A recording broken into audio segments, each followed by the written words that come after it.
Welcome back to the Unstuck movement, true testimonies of breakthrough. I'm your host, Rob Z. Today we're talking your second act, the courage to break free in your career, rebooting your life, finding that purpose-driven work, and making those bold transitions that will change everything. We're talking to Shannon Russell. And Shannon, even before I introduce you, I want to dive in with a powerful question right up front because oftentimes in life, we want to change in some area. Career often is the area we know we need to change in. We find it so hard to be able to do that, to find the courage and to find the vision and the path to do that.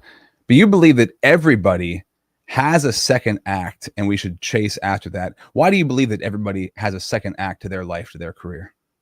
Because life is long, and I think we don't necessarily know what we want to do when we're 20 and we choose that career path we're heading out on. And life changes and evolves. And when we get to be, 30s, 40s, 50s, etc., things are changing, and that career we first chose doesn't necessarily align. And so there's something else, I think, within us that everybody has that little dream or that voice inside their head of what they want to do. It's just a matter of making sure you take action to follow that through, so there's no regrets at the end of the day. Yeah, and it's really a challenge, and I know you've experienced this, I've experienced this. The longer that you wait to do it and take action on it, the more difficult it gets, the more the years build up, the more the what ifs build up and the questions. So like putting those little pieces of the puzzle together early on is really important. And I want to dive into that with you. Before we continue this conversation, I want to welcome everybody to the Unstuck movement. This platform was created because I've been stuck. Shannon, I know you've been stuck, and everybody watching and listening has been stuck somewhere in your life. I want to give you real examples that breakthrough is possible for your life by true examples, true testimonies of people who have had incredible breakthrough. We're sponsored by the Connected Leaders Academy. Check out connectedleadersacademy.com. Over 500 heart-centered entrepreneurs from all over the world helping each other grow. And also the Pro Podcaster Academy. So if you're somebody who has your own business, has your own platform, has your own brand, but you want to be the go-to authority in your space, you want to make a lasting impact on people's lives and make incredible personal and professional connections, you should launch your podcast. If you have one, you should want to streamline it, make it as simple and as easy as possible to execute, and also monetize it. I love helping people with that journey at robzwentz.com. You can join the Pro Podcaster Academy. Shannon Russell with us today is a former TV producer turned career transition and business coach. She helps women break free from unfulfilling jobs to launch purpose-driven businesses in their second act of life. So I'm curious for you, Shannon, that second act, when did that come along? How long did you put it off for? What made you know, hey, I got to make this transition?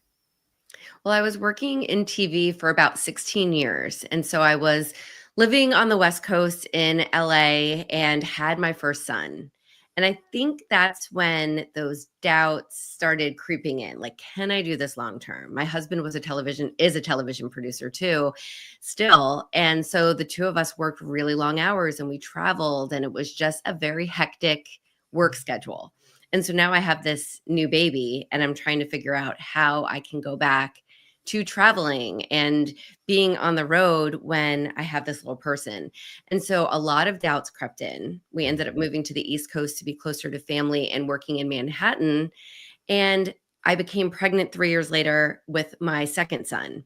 And during that time, I started realizing, like, okay, I really can't miss any more first birthdays. I can't miss Halloween. I can't miss all these big milestones. I think I've had enough in TV. And that's where I think there was one particular moment where I was supposed to go interview Taylor Swift, and I chose not to, and instead get on the bus to pick up from daycare and do the bedtime routine with my 3-year-old. And I was 8 months pregnant, and I said, you know what? I've done everything I wanted to do. Let's check that box and let me figure out what else I can do, because this just isn't working in my life anymore. And I want to celebrate what I accomplished and figure out what's next. I love that. And I can attest to that too. Not that I was going to interview Taylor Swift, but I've prioritized, my son just graduated 5th grade. He's going into junior high this year. And I can say, over those 5 years of him being in elementary school, I picked him up every single day that I could from school. And the days that I could take him over to school and walk him over to, I did that also, and is there sacrifice there? Sure. But am I going to look back in my life on, like, was it better that I, sacrifice parts of my business so that my son knew that I was there for him. And those are little things. And I think this is, if you look back on your own life being a kid, it's those little things you remember from your parents, the little stuff they would do, those points of connection that meant a lot. So I think you made the right choice, Mm. right? Not everybody would agree. They would choose their Yeah. career over being there for their kids' things, but there's a balance to life in that. So how do you know, when you're talking to somebody, I know you work with women, when you're talking to someone who's so career driven, and I'm curious if you run across this. They're so career driven and they have kids, but they're still not willing to like put those boundaries in, right? Or maybe put those things in. Although they feel that they should, they're very much torn between those two worlds. What are the things that you help to highlight to make them see like, well, this is the stuff that's really going to last and have meaning years later, not the things you might find important in the present moment. Do you understand that question? I do. Yeah, and that's the thing I think because I loved my career. You know, I'm not sure about you, Rob, but I really enjoyed what I was doing. It wasn't a toxic workplace, it wasn't any of that, but it still just felt misaligned. And Mhm. a lot of the women I speak with, feel that same way, but they want both. And that's okay. You can still figure it out. And what we try to work with is okay, well, what can you start now while you're earning that paycheck and doing what you like to make those strides towards what the second act will look like, whether it's starting a business or, volunteering full time or just bringing something into your life that will fulfill you a little more than you're feeling right now. And so we Mhm. can do it in a strategic way. It's just really looking at how are you feeling? How are your finances? Can we find that happy balance so that you can still, do what you love, but then also build this second act, whatever it might look like for you. But really, most of the women I would say that come and work with me are ready. They either feel that burnout or they are just ready to make that change because it just doesn't align and they just figure they can't do it all right now. And I try to work with them to say, let's celebrate what you did and what you've accomplished. And you have so much that you're bringing to the table. You're starting with experience instead of starting with scratch. And I think once you realize that, you say, oh, yeah, that's right. And it becomes more of a challenge to figure out what else you can do using Mhm. those skills and that experience. And for someone who's looking for that change, that can be exciting to say, okay, well, what am I going to do now? Let's figure it out. This is an exciting pivot. It doesn't have to be one that, you're grieving your first act. You can just reinvent yourself. Yeah. And you let's talk strategy, right? Yeah. Because that is the most important part of this strategy. Without a vision, you're never going to do it. Without a real plan, it's never going to actually happen. You might dabble in it, but it's not going to be something you actually commit everything to. I love to talk practicality. How do you practically do these things on the show? Because to get unstuck, you have to get practical. You have to have strategy. You've got to be specific. So I'm curious for yourself, what did you do that you knew you needed to shift? What's some of the first things you put into place? Some of the first things that you laid out to make that, to get the wheels in motion, to build that momentum? Well, it's funny, Rob. I did not practice what I now preach. I was in that Of place course. of, yeah. So I had my newborn and I was like, I can't go back to this. And what's funny is my show was canceled while I was on maternity leave. So that was kind of the sign from the universe to say, instead of picking up that phone and getting another television job, I'm going to figure it out. And that's where the fear came in. And I said, I don't think we can be a one income household. I'm going to go get a job. So within like 6 months, I got a 9 to 5 job locally Hmm. that I thought was going to be the band aid to fix everything. And it What did was. you do? What did you go do? I'm I curious. went to be a project manager at a marketing firm. Okay. So I thought, okay, producing project manager. Oh, it was the least creative, the most toxic environment I could have ever imagined. Women were not to be the voices in the room. It was really an awful experience. So I said, well, this is definitely not for me. I cannot do this long term. I started going towards a graduate degree to get my master's in education because I thought being a teacher is stable. So I was grasping at straws, Rob. I didn't have the plan or the tools that I teach clients today. I had to learn and figure it out the hard way. But then all of a sudden I said, you know what? I'm going to produce my own life. If I can produce an idea and bring it to the television screen, I can start a business and grow it. And so that's what Mm. I did. I opened my first business was a franchise. So I jumped into that franchise business, ran it for 8 years. I sold it successfully last year, and in the interim started my coaching business. So I did things a little bit backwards, but once I got into it, I realized, whoa, skills really do transfer. And I made that business successful within the first couple of years. And I said, ooh, I want to do this again. Let's start another business. So for me, I definitely struggled, but now I know what needs to be done in the right order, and I can help people. Well, if I could attest to it, you're gonna need to struggle. Yeah. It's part of the process. Same Oh, here, and I love that because you went in just trying stuff out, and that's been I mean, I'm maybe 8, is it 9? 8 or 9 years now, entrepreneur. After I was in radio for 20 years, radio broadcasting, did lots of stuff there. Started a digital marketing company back in 2017, changed that into life coaching and now business coaching over the past number of years. And it's like you got to just kind of figure it out, and yeah. it's a good thing, right? So this is hard. It The more life you have to take care of, like the more mortgages, the more kids, stuff like that. It's you got to be more strategic, right? But you got to just try things out, and I believe that you said the universe, right? I believe like Yeah. life takes you where it's supposed to take you. I believe God like designs, puts you in certain places to help you get certain skills, to help you figure out what you don't want and what you do want, and you figure that process out. And that doesn't look correct all the time. It might look really messy at times. It might seem, I mean, I'm not going to lie. Every week or so, I have a moment of like, am I doing the right thing here? Is this the right thing? Maybe this is the right thing, right? Right. Because and I think that maybe not everybody experiences that. Maybe that's not right for everybody, but for me, that seems to be a pattern of recorrection. They say Mhm. when they fly to the moon, when they take a space shuttle to the moon, it is a billion autocorrects, right? So it's a billion recorrections every couple of seconds. They have to recorrect their course, and I think that's what the entrepreneur journey is. Can you speak to that? Like, what did you learn through all of those experiments? Because they're not failures; they led you to Mm. where you are now. What could you speak about that whole experience? Well, I'm shaking my head to everything you just said because I completely agree. It's almost as if you have to take those moments to check in with yourself Mm. and say, am I where I need to be right now? And so often we don't do that because we're in the hustle and we're going, going, going.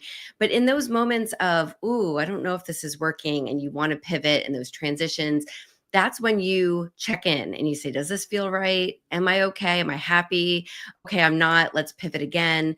Like you were saying, and starting a business, there are so many pivots and so many ways of figuring out your finances, the schedule at home. Yeah, you might be having more flexibility, but you're still trying to figure out how everything works together. And that And so, flexibility can also be a trap at times too, yes. because when you're at home, family, friends, they think you're available, right? So there's new challenges that come up.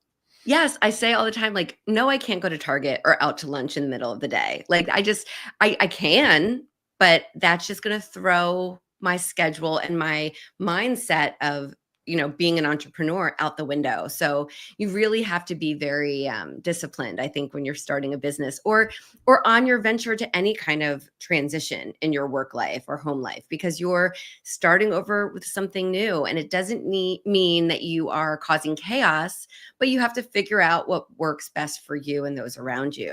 But those check-ins, those, like you said, every week you go, oh, am I doing the right thing?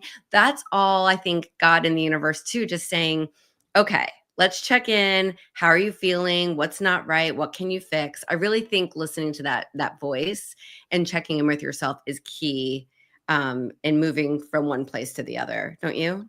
100%. Yeah. And you said the word chaos, and that's what I think too. Is there has to be chaos to bring order to the chaos, and the order to the chaos is the processes you have to put in, that discipline. And I'm curious for yourself, what processes, what disciplines did you put into place that made drastic differences, that made drastic improvements in finding how can I make this work out of something that might not seem like it's working? Having those boundaries, I would say, of, okay, if I made this change because I wanted to be more of a present mom, what does that look like? And really harping in on my why and making those business decisions based on that. Mm, So saying, okay, well, daycare pickup is at 4 o'clock, whatever it is, I'm going to make sure that my laptop is closed then and that I can go be that present mom and then come back. And now that they're a little bit older, they're 10 and 13 now. So it's, I want to be there to pick them up from school at 3 o'clock. And then I want to be there to take them to their activities. So it's being disciplined again to get everything done in the hours that I do have, because that brings it back to my why of why I've created these businesses and this newer life for myself that I wouldn't have had working and traveling the hours that I had in my first career, and just keeping that as the focus with every business decision that I make. Like, I take client calls during these windows. I have one night a week where I'll schedule from 4 to 8 p.m. for clients on the West Coast or people who, can't talk during the day. But otherwise, my boys are my priority. You know, mhm. that's the whole point of building this business. So I think just keeping your priorities and knowing your why helps you to organize that chaos and keep your priorities in check. 100%. A sense of mission, right? The sense Yes. of mission. What am I doing all this for? And I recently just had to reassess this for myself. And it was what you're saying, from Mhm. the dad perspective, be the provider, the protector for my family. And that's I've always had goals that were more, maybe self-centered, maybe selfish goals were driving me. And I Yeah. reevaluated, like, no, my goal is provider for the house, protector for the house. That's my goal. What that looks like can be a bunch of different things. There can be specific numbers behind that, but that's what it has to be. Because if you get this right, if you get the at home thing right, then you're going to get the other stuff right. Because all of your that foundation, right? You need a firm foundation at home to be able to effectively be who you need to be for other people. And I think I had that flipped, and a lot of people have that flipped, where we strive to, like, make other people happy, or to look like we're very successful, or to please other people. Like, maybe they could even be our clients, right? Now, I Mhm. need to make sure that that's the thing I put the most focus on, and that eventually comes back to bite you. And well, for me, it was like I had to learn that lesson a Yeah. bunch of times to, like, right, Rob, refocus, Mhm. remember where you're supposed to put your focus at first. And if it's honestly, if it's at home and you have a family and you're focused on, all right, I got to provide for the family, protect the family, then that all those other things that I'm worrying about fall into place, because they fall under being a provider and a protector. Yes. And on this podcast, I think we have lots of people who listen who may already be successful, that already have success in what they're doing, but a lot of people who they want to get unstuck, right? It's the whole point. They might be at a job 9 to 5, and they dream of getting out of that job. They dream of doing something different. And we talked about where you started, how it looked, what it looked like for you. When we come back in 1 minute after this break, I want to dive into, for anybody watching and listening, where do they begin? What do you encourage step by step in that beginning phase to get them unstuck? We'll be right back. Are you struggling to make consistent, valuable content for yourself? Do you want to have an efficient and effective way to create content that attracts the people that you want to connect with in life, the people you want to build relationships with in business? Do you want to be the go-to authority at what you do, at what you're great at? Would it be helpful for you if you had a platform that connects you to incredible people in your industry? The kind of platform that gets you leads and lands you clients without you having to beat down anybody's door or blow up anybody's inbox. Whether you're already creating content or you're desiring to start and it's something that's been kind of burning inside of you for a while, I urge you and encourage you to check out the Pro Podcaster Academy. Get started right now. Join the waitlist at robzwentz.com. Hi, my name is Jose Escobar, and I'm the founder and CEO of the Connected Leaders Academy. We're a growing tribe, a community of entrepreneurs all over the world globally. If you're an entrepreneur and you're looking to grow personally and professionally, scale your influence, develop your skill sets, move the needle in your business, more clients, more money, more profit, the bottom line, and of course, grow your circle and your network like never before, join the Connected Leaders Academy today. Check me out on Instagram and on Facebook, the @JAESCO25. We look forward to having you join us. Take care. Shannon, loving this conversation. It's so important. Where do you recommend people who want to make that jump? Where do they begin? How do they start? How do you start to walk them on that process? Learn before you leap. I think the research in diving into what it is you think you want to do for your next act is so key. So if you're thinking you want to open a business, do you know what that business entails on the day to day? Do your research. Start looking at other businesses that are similar to the one that you want to start, or same thing if you want a career pivot, what does that new role look like? Talk to people who are already in that role and find out what the day to day is. I've had clients come to me and say, "Oh, I want to do this." And once we start looking into it, they go, "Whoa, I didn't realize there was that aspect to it. Never mind."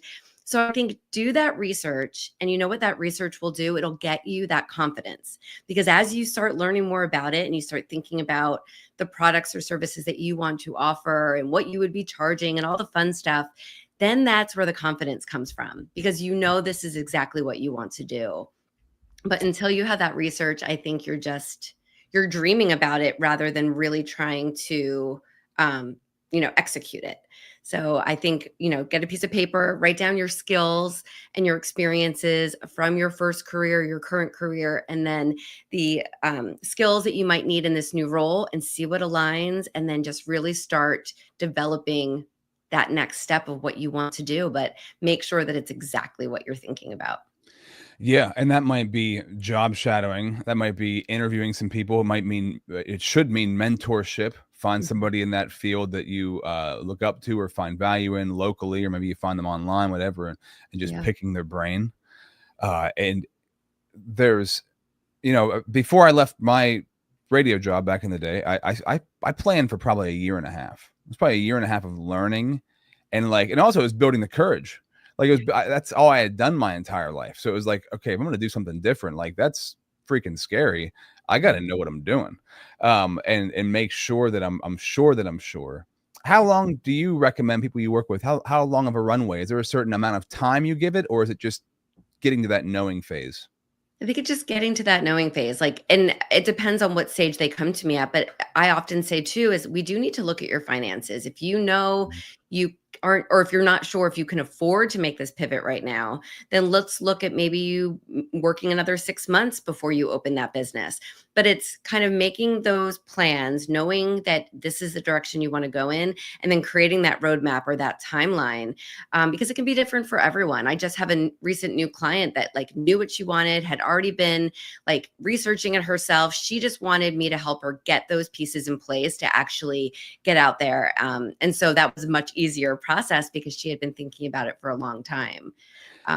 Have you ever talked to somebody who they call you up and they're like, "Hey, I left my job 6 months ago without much of a plan, and I'm really struggling here."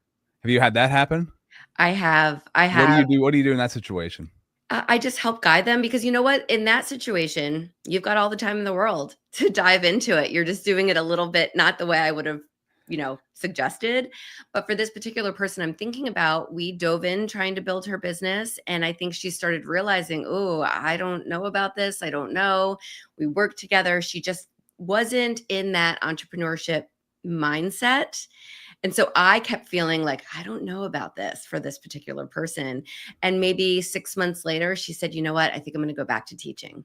Mm, And so for that particular person, she ended up going back into the classroom, which was a great decision for her because that's what was best for her. And she'll never regret not trying that business. And she can still run it on the side if she wants. But I think if she had planned ahead a little bit and done that research first, maybe she wouldn't have made that decision to yeah. leave in the first place. Yeah, I'm thinking back. I mean, I did prepare to leave, but I was not financially where I felt I needed to be whenever I left, but I said, "You know what? Just screw it. I'm just doing it." Because it was getting to the point of analysis paralysis, which is what you wanna help people avoid, right? Because you get paralyzed in that analyzing.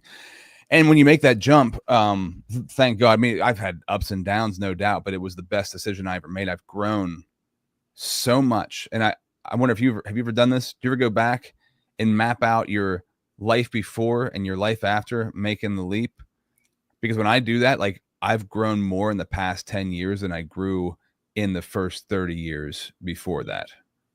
Have you Yeah. experienced that? I have. I haven't done the actual mapping, but 1,000%, I think the person I am since leaving is so much more fleshed out and fuller, and I feel braver in a sense. Yeah. Like if I can do that, like I can do anything. I just wrote a book. Like you want to keep trying new things once you find success in changing your career and starting something new. And I always like to remember that you are still a radio person. I am still a producer. We can go back anytime. It's still a part of us. And we just took that with us to start this new adventure. And it's the same for any of your listeners out there. You're just taking it with you and building on to the person you are. Yeah, 100%. And recognizing like the gifts that you possessed in those jobs that made you successful, make sure you carry those over. One of Yeah. the reasons why I do this podcast, right? It makes sense. It just goes together. Yeah. And I think one of the biggest things revelation I had that I didn't see coming was the level of personal growth and personal development that was necessary when becoming an entrepreneur, because now you're not just a one trick pony, just focused in one arena. You've got to focus on all these different arenas, and you may not be developed in those arenas. Are there ways you prepare people to be well-rounded, and what do you do to help them prepare? Yeah, I mean, I'm certified in UMAP. So that's an assessment I use with all my clients where you kind of pull your talents, your personality, your skills, your values from the past, and it gives you a roadmap so you can make sure that you're choosing the right decisions, roles moving forward based on what you truly possess. So that's a great personal development tool. But really it's looking and saying, okay, this is what you want to move into. What do you not have? We listed out all of your skills from your first act. What doesn't correlate? Maybe you have to go back and take some classes or get a certification, or maybe you have to hire people who can do those things that you're not, really well versed in. But it is about taking that look and saying, okay, I can't do it all, or maybe I can't do it all right now. And embracing that lifelong learner kind of attitude of, okay, what can I do to make myself a better person in that role? And it sounds like we're very aligned in that of like, I'm all about taking a course or taking a certification or learning from mentors to make me better at what I do and to keep growing as a person. So I suggest that to anyone, especially when transitioning. Yeah, it's incredibly valuable, and I think that's one of the most unspoken about things when it comes to starting your own business is the level of growth you experience, and that can be really like we go back to the beginning. It can be scary because you're entering into a bunch of things that you don't really know much about. Like if you're not good at finances, if you're not good at time management, if you're not good at, there's a million different things that you could run into, and either look at it as, oh no, what have I done? Or, oh wow, what an opportunity. What an opportunity to grow and become a better person. What an opportunity to grow. And, it's not only going to benefit you in your professional life, it'll also benefit you in your personal life. And you could never put a price tag on that sort of growth. What is the biggest thing you had to grow through? So I love the personal stuff, right? So for you, going in and making this happen, where is the biggest area that you needed to grow in that you didn't realize beforehand? Was all the work, I think, for my first business that I had to put in before I saw that money actually coming into my bank account. It was growing the business and making money and then putting it back into the business, and just really that business development piece of, wow, I really have to put so much more energy and time into promoting this business and getting out in front of people, the right clients and customers, before I'm reaping the rewards. And I think if you're type A like I am, I came from a career where I was very successful and I had, put in the reps and done the work. So I was expecting to see that flourish and come into me a lot sooner than it did. So it was that humbling of, oh no, like it's not coming in right away. I've got to keep working towards it. And while I'm working towards it, I can build my team and learn how to manage people in a different way than I'm used to. So I think it's just like knowing that you have to be humble and things aren't going to go your way. You're coming in with experience, but you're not experienced in that new role. So it's a different learning curve, I think was probably the hardest for me to overcome.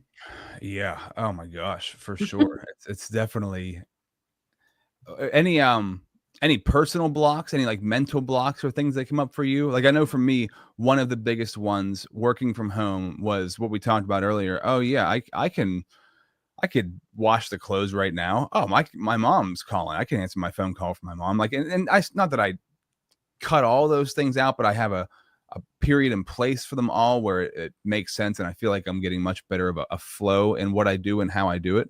My wife also works from home too. So it can be like a crowded house. We're both at home all the time. Any of those blocks that came up, mental blocks, things like that you were like, that's interesting. I never had to deal with this before.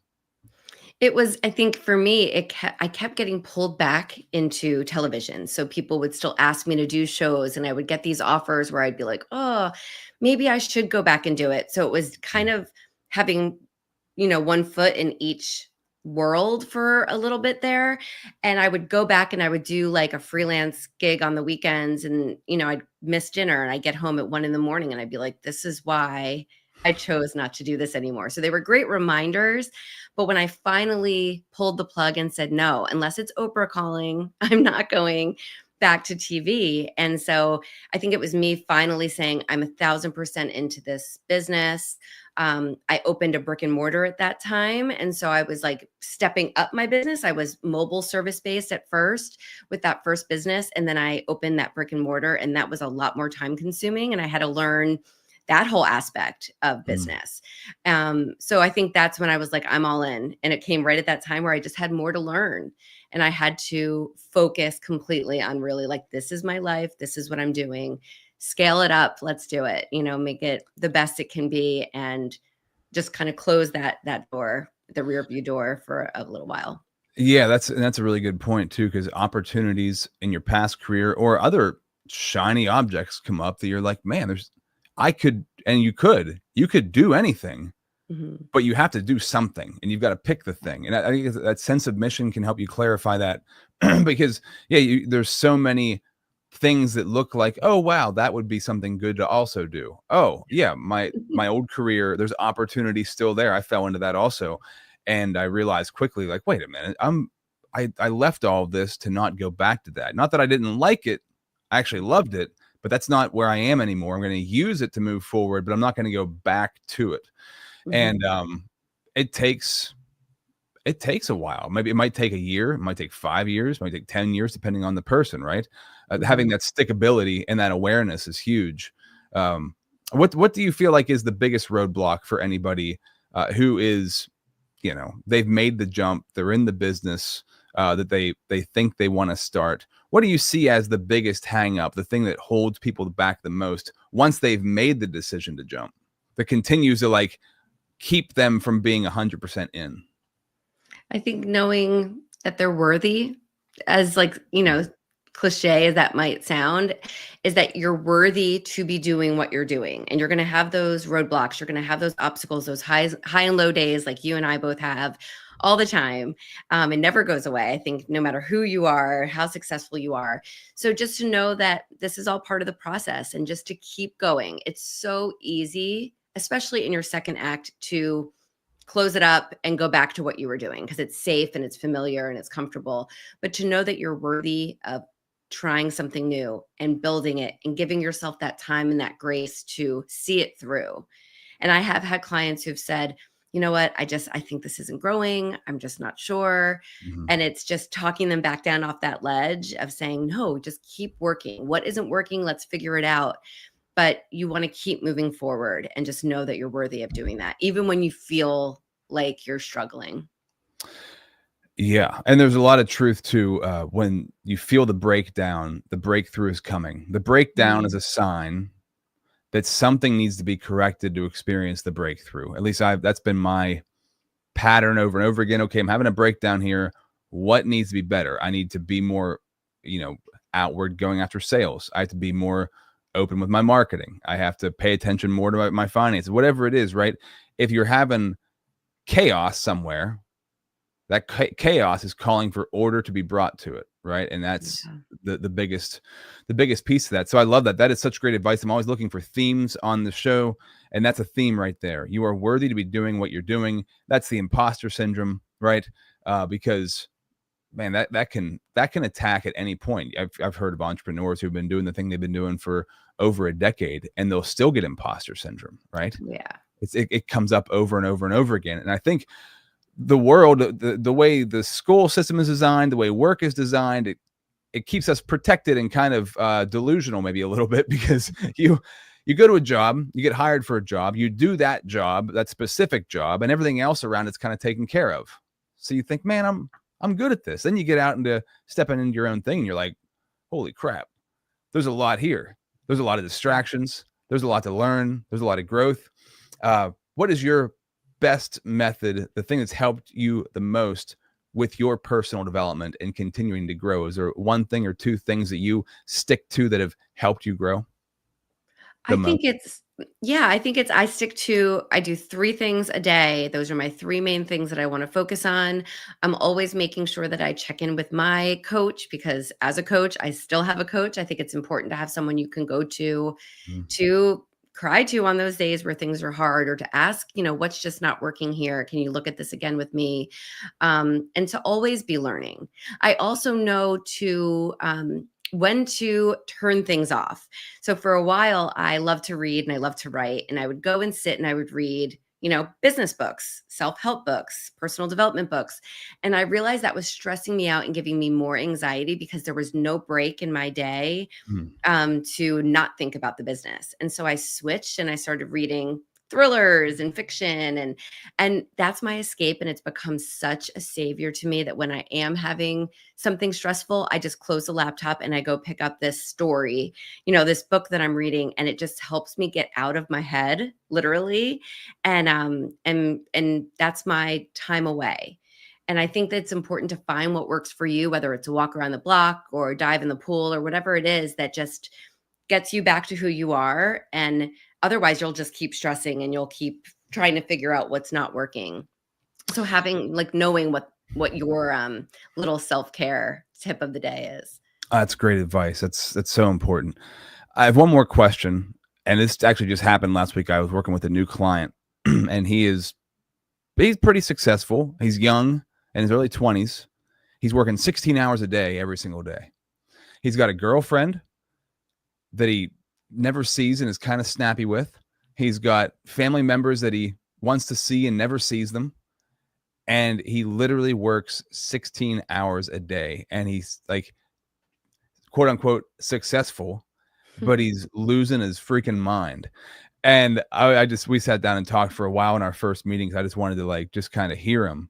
What advice would you give him if somebody comes to you, hey, I'm working 16 hours a day? What do you say to them? Got to pull it back. You got to find what works for you and put those boundaries in place. Maybe it's not 16, maybe it's 10 to start, and then it gets down to 8, but figure out what works for you so you can see your girlfriend and you can sit on the couch and watch Netflix or just zone out if you need to, because you're going to, especially 16 hours a day, you're going to hit burnout really quickly.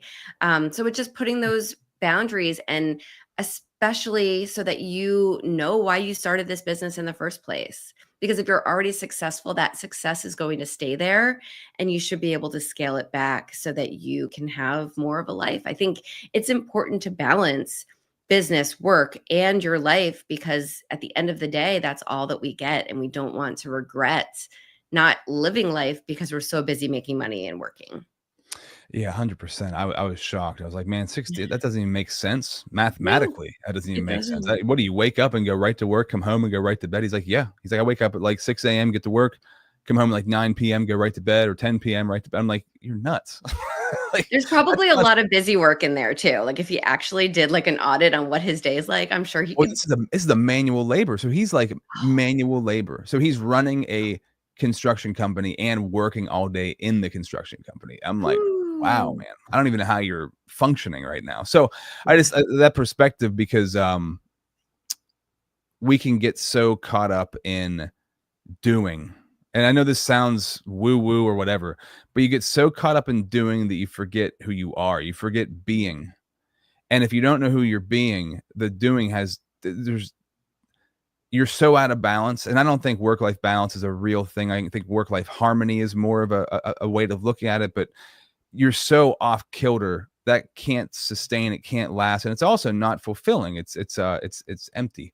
So I was just curious what you thought, because that blew me away last week, and I'm super excited. I love clients like that, because I'm like, oh wow, what an opportunity. Yes, he's lucky to have you. That was me thinking. I'm sure you've thought this way. I used to think I got to work like every second of the day.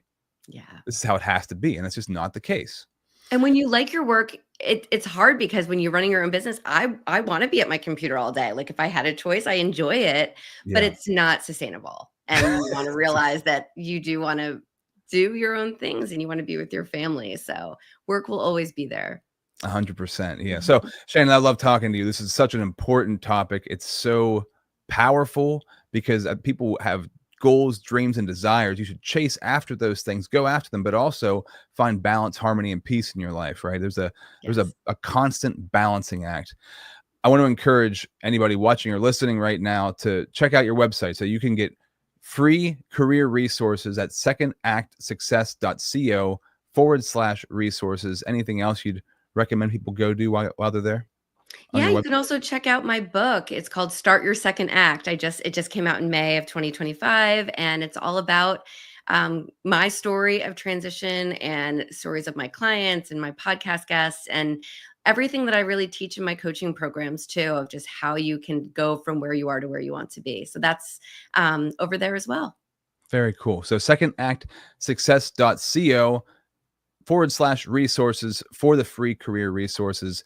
Thank you for your time. Wonderful. Love what you're doing. Anything that you'd like to share with the audience before we sign off? Just that you are worthy and give yourself grace. It's definitely a process of making that transition, but day by day, learn before you leap and you can get there. Great advice. Another true testimony of breakthrough. Until next time, this has been the Unstuck Movement.